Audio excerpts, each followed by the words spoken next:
Hey everybody, welcome back. So homework for me for next time is I'm trying to come up with a more elegant solution to this because we're probably going to run into the same issue.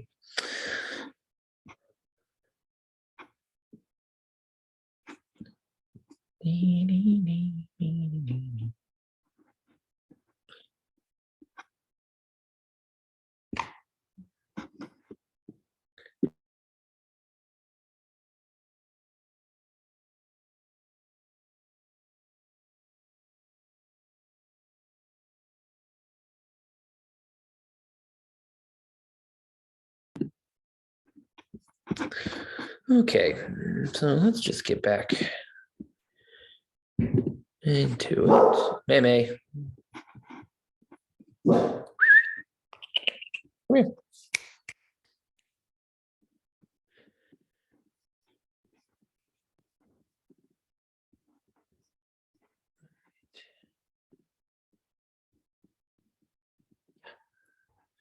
Cool, okay.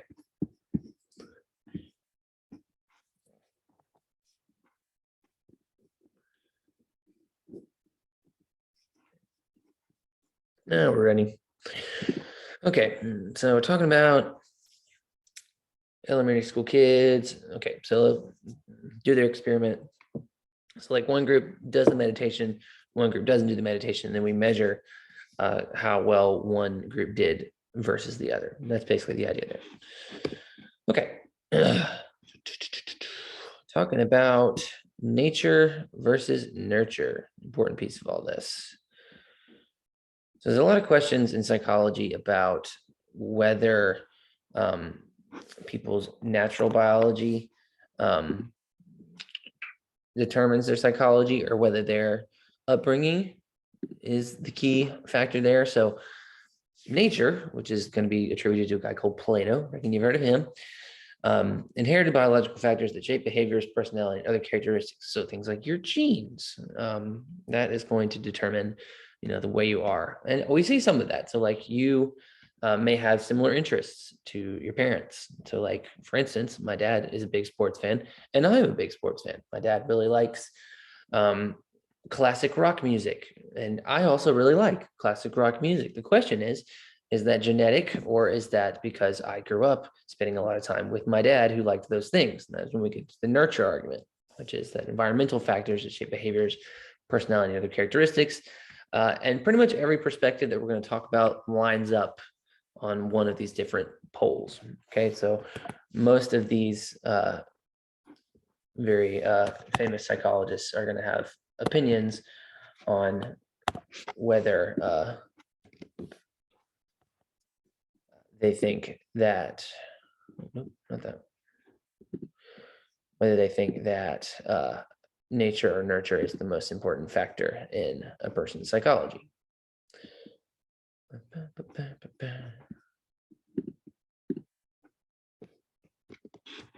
right, so starting with a guy called Wilhelm Wundt, he's from Germany. He is known as the father of psychology, as the science that we understand it to be today, because it didn't just happen. Slowly but surely it evolved. People kept adding to the knowledge base, but the first guy that was really like taking this scientifically seriously was a guy called Wundt. So he came up with this idea of introspection, examining one's own conscious activities. And there's kind of two ways you can do this. You can do it objectively, which is going to be the camp that Wundt is going to line up in. So free from opinion, belief, or expectation. This little doohickey over here on the right was used for measuring people's reaction times. And so we would file that under psychology. I don't know if we would do that today. That's more of neuroscience and biology, but it still fits under the big psychology umbrella. And that was the kind of stuff that Wundt was after. So he was highly rigorous. What that means is he was collecting a lot of data to try and make these determinations, because especially if you were trying to get objective measurements, you need a lot of data to say, this is a thing, this is not a thing. So when you think about Wundt, think about introspection, but think about objective introspection. So I'm looking at trying to get to what we call the structures of the brain, using, or like which part of the brain does what, how can we actually like influence people's thoughts and behaviors, but using objective measurements. So the sort of flip side to that was a guy called Titchener, who is a contemporary of Wundt's. So he came up with this idea of structuralism. So he was also trying to get to figure out what the sort of most minute parts of the brain did. But his idea was to use subjective experiences. So whereas Wundt would measure something more scientifically, he would try and get an objective measurement about reaction time, or let's take something like this cup of coffee, which is now empty, but let's pretend for a second that it's not. So Titchener was subjective, would try and get to how does your brain work by asking a bunch of people what this coffee tasted like. The issue with that is that if you give 100 people the same cup of coffee, there are going to be 100 different reactions to that cup of coffee. It is not very applicable. It's not very valid to try and gain any kind of understanding from that kind of question over a long period of time. It's useful to try and understand a little bit more about their individual psychology, but if we're trying to understand big things, it's not as useful. So Wundt, by contrast, would study something like how does drinking coffee, how does caffeine affect your performance on a test, things like that you can objectively measure. Functionalism, which is another offshoot of this, wasn't really worried about sort of the very basic structures. He wasn't interested in the how. It was more interested in the why. Why did these things happen? The function of thought processes, feelings, behaviors, how they help us adapt to the environment. So really practical kind of stuff. Structuralism and then objective introspection, neither one of those are super practical. Not really interested in how these things impact our day-to-day lives. Functionalism changed that. So you're going to see functionalism is a lot more durable, still impacts a lot of things like educational psychology, emotional research, things like that.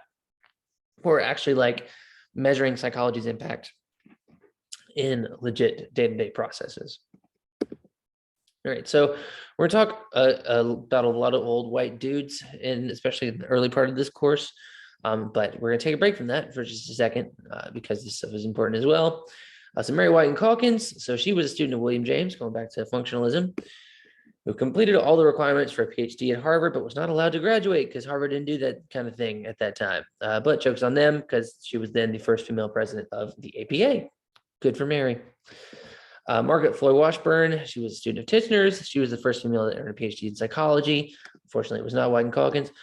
The one that I would ask you about most likely, on a test, would be Mamie Phipps Clark, because she was the first Black woman to be awarded a PhD in psychology from Columbia, and then her research was used in the Brown versus Board of Education Supreme Court decision, which was very important. All right. Somebody in real quick. Yeah.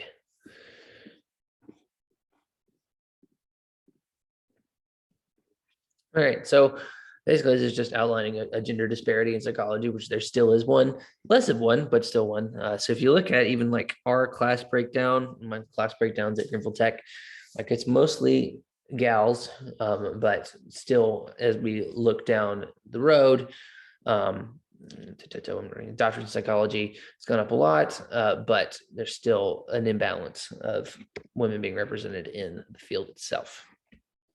All right. So your book has a lot of lists and charts, which are going to be very helpful for you studying in the future. This is one of those. So this is a list of all the perspectives that we're going to go over. I'm going to try and get through all of them today.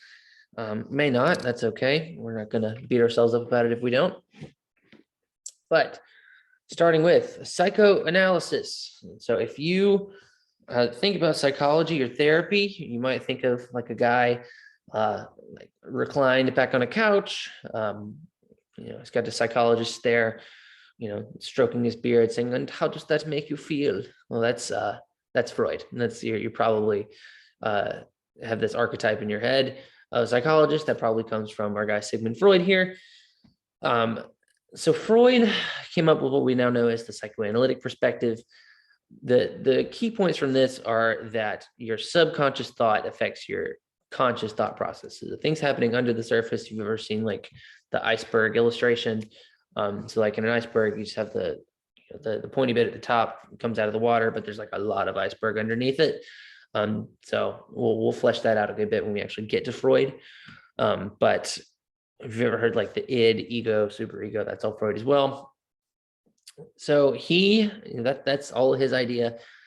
Pretty controversial guy.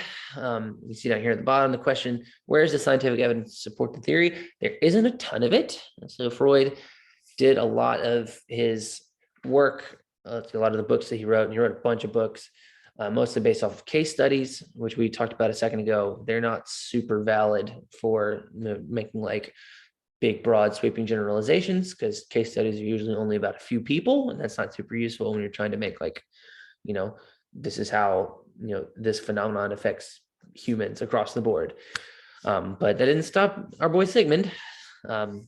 He also came up with this idea of talk therapy, which was actually quite helpful. Most of the time when people in that day and age had symptoms of something like schizophrenia or bipolar disorder, they would be remanded to some sort of mental institution, or even like, chained to a desk or something like that. But Freud helps them talk through a lot of their symptoms, basically by just saying, describe this. And eventually that helps sort of pave the way for our modern therapeutic techniques. And there are still people who use psychoanalysis, but we'll talk about the psychodynamic theory that kind of came off of Freud, but you can sort of adopt some of these principles without going full Freud, because Freud is weird. We're going to talk about why when we get to it. All right, so behaviorism. This one is particularly relevant in this day and age. My mom is a public school teacher. She's actually getting her PhD in elementary ed right now. And she hates behaviorism, but there is a lot of debate about how valid a lot of this stuff is, or how, even if it isn't, even if it's true, like how useful or relevant it is. Okay. So sorry, soapbox over. The scientific study of observable behavior. A lot of what we're talking about in psychology is behavior-based. So the prominent behaviorists, a lot of these perspectives have specific people that we associate with them, and behaviorism is definitely one of those. This fellow called Ivan Pavlov. Have you ever heard of the Pavlov's dogs experiment? That's him. We're going to talk about that experiment specifically, and then the idea that's connected to it, associated with it, if you will, classical conditioning. And then we're also going to talk about B.F. Skinner and operant conditioning, punishment and reward, difference between those two. Classical conditioning is just association. So if I think about, McDonald's, I think about the golden arches. That's classical conditioning. I've learned to connect that image with that brand. Operant conditioning is like punishment and reward. So when I was trying to teach Mei to sit, every time she sat, I would give her a treat. Okay, because I was trying to get her to connect that behavior with, being what I wanted and being good. Eventually now we don't give her a treat every time because she'd be very large. We'll talk about that when we actually get to behavior. All right, so the perspective itself, suggesting that behavior is primarily learned through associations, reinforcers, and observation. Also, observation learning is a big thing, so you can learn how to do something by observing other people do it. And like I said earlier, most of these perspectives are going to line up somewhere on the nature-nurture argument. The behaviorists are definitely going to be more towards nurture. Humanism. This idea that human nature is by and large positive, human direction is towards growth. So a lot of the behaviorists and psychoanalysis kind of stuff can make humans seem sort of robotic, and that we're just, completely, our behavior is kind of out of our hands. We can be pulled to and fro by various environmental factors, which is kind of true, but the humanists wanted to sort of reinstitute this idea that humans could self-actualize and could make themselves better. These two guys, Carl Rogers and Abraham Maslow. Maslow came up with this idea called the hierarchy of needs that we'll talk about a good bit later, but those are the humanists. The cognitive perspective. Anytime you see cognitive or cognition in this context or in our book, we're going to be talking mostly about internal, like mental processes, so things like learning, neuroscience. You'll see down there at the bottom. We're going to be talking a lot about biology of the brain, which we refer to as neuroscience. So they also were not a huge fan of the behaviorists. They were trying to go back to more like structuralist ideas. This guy, George Miller, was a big deal. So he came up with this idea that basically humans can only remember between 5 and 9 bits of information at a time. There's a lot of exceptions to that, but his theory was that like there's always some sort of condition behind that exception. So if you think about like a phone number, so a phone number is 10 digits. That's outside of the 5 and 9 range. But he also came up with this idea called chunking, which when we think about a phone number, it's a section of 3 digits, another section of 3 digits, another section of 4. So we have learned to chunk those bits of information into those small groups, so we can remember the whole thing. Our brain is very good at this, creating these ideas called heuristics, which are sort of mental shortcuts to learning big bits of information by breaking it up into little chunks. It's kind of a funny name, but that's a very important psychological concept. New directions in cognition. It's this idea called neuroscience. So back when Wilhelm Wundt was doing his stuff, didn't have like a ton of brain scan technology. So it's not like he could just like whip out a PET scan if he was interested in what was going on in somebody's brain and like trying to understand the reaction times. But now we can.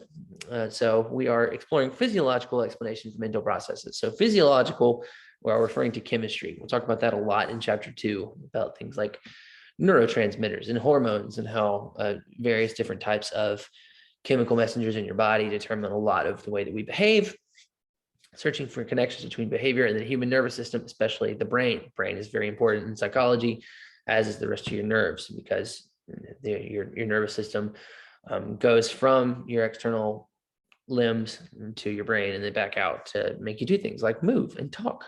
We'll explain that later. Evolutionary perspective. Okay, hold on.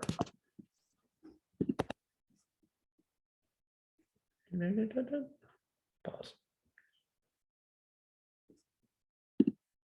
There we go. Okay. I think, yeah, we're still letting a few folks in who didn't realize we came back, but we came back. All right. Biological perspective, we'll go back to evolutionary and biological because these kind of go hand in hand. So this is the idea that, so using this example down here at the bottom, so like birds have different beak sizes based on like the kind of food they hunt and where they live. So over the course of time, they have evolved those different size beaks to adapt to whatever environment they're in. So psychologically, the theory goes that we have done the same. So the example I've used in the past is like people who live in a country like the Netherlands or Belgium typically speak more than one language because they're port countries, first of all, as they have a lot of different, over the course of history, they've had a lot of different traders from different countries coming into their country, people from England, Spain, Germany, France, like, they're bordered by a lot of big countries too.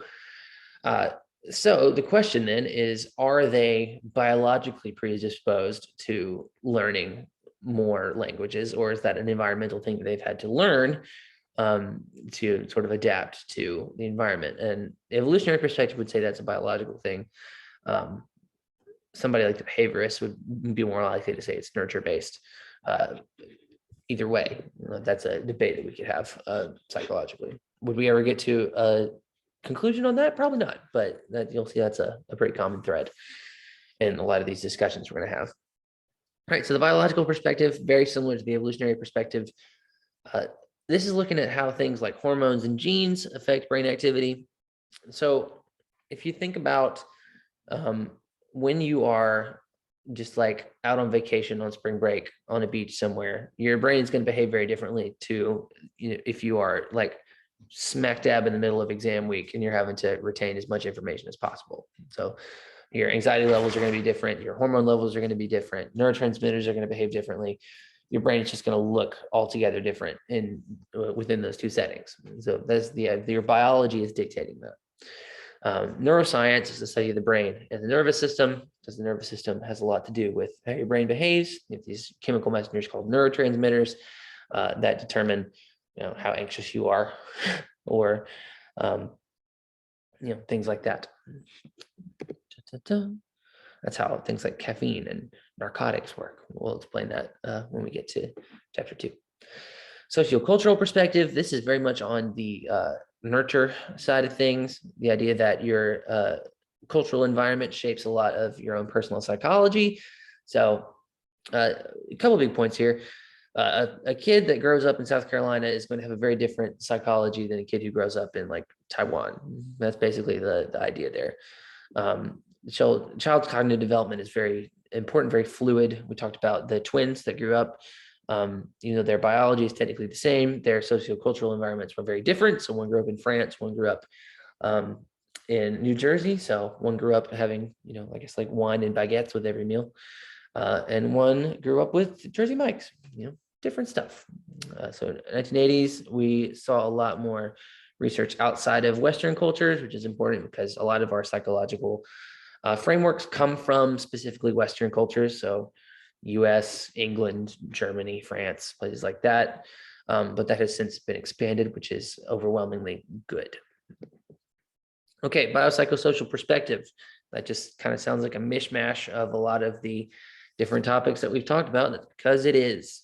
So through the interaction of biological, psychological, and sociocultural factors, this perspective is adopted by scientists across many disciplines. So this is especially useful if we're trying to tackle a big topic. So like healthcare is the example they use here. Healthcare is very complicated, very expensive, and obviously affects a lot of people. So if we were just going to go at it using one or two of these perspectives, so like if we were just going to go all in on biology and all of our decisions were just going to be solely biology based, we'd be ignoring a lot of different sociocultural and psychological factors. So we just went psychologically, if we just went with like what made people feel the best, that would also ignore the biological elements and sociocultural elements. So you have to kind of find a balance between these three areas. Like I said, this is particularly useful as sort of more comprehensive approach when we are looking at more comprehensive issues. Okay, so this is just a fun little exercise that you can do on your own. So identify a movie or television show that is familiar to you, because we're not going to do this in groups. Pick a scene that shows a character exhibiting inappropriate or risky behavior, and then try and explain the behavior using at least two of the perspectives. So this is actually very similar to your first assignment, which we'll probably do next week. So this is a very useful chart. Your book really likes charts. Talks a lot about it'll give you the name of the perspective, the main idea behind that perspective, then the questions that might be asked by a psychologist. So what I would do is I would print this off, and I would also write the name of the important figures that are associated with that perspective as well, because you can use this on a test. Very helpful. So a couple of different types of test questions that I would ask based on this. So I would ask, main idea, which of these perspectives is driven by cognitive processes. And then I would give you like 4 options. And then based on that, you would say, okay, well, it's the cognitive one. That would be an easier test question. That would be more of a recognizing the answer from information I give you. But there will also be some more critical thinking questions. Like, I might give you a scenario where I talk about how, people in different cultures evolve different language. I wouldn't say evolve because that would give it away, but people in different cultures have like developed, there we go, that's better, the ability to learn languages based on their geography. Which psychological perspective are we talking about here? In that case, it would be the evolutionary perspective. So different kinds of questions that I would ask based on this same information. Okay, and there is your first assignment, pretty much. I'm talking about asking a research question and answering it through 2 perspectives. And we have hit research. Okay, so that is all I have for lecture today. Let me pull up the chat. Does anybody have any questions that they want me to answer? Real quick, we'll do that before we head out of here. And if you have a question, but you don't want to ask it publicly, that's fine. Also, you can email me later. Gave you the email is on the syllabus, which is on your course tool tabs on Blackboard.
All right. Do we need to purchase any sort of quiz format or extra programs related to the book?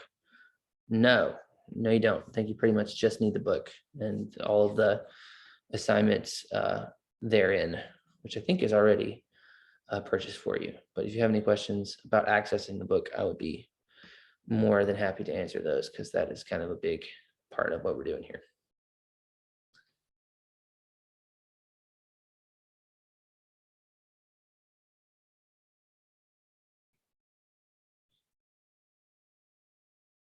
Anybody else?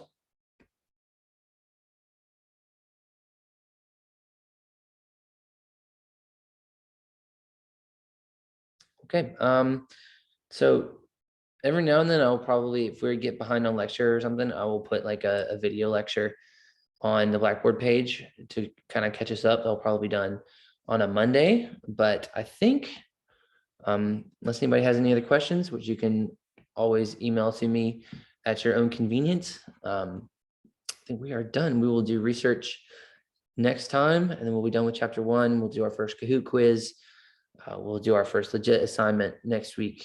But yeah, I think that's pretty much it. I will see you guys next Wednesday. Adios.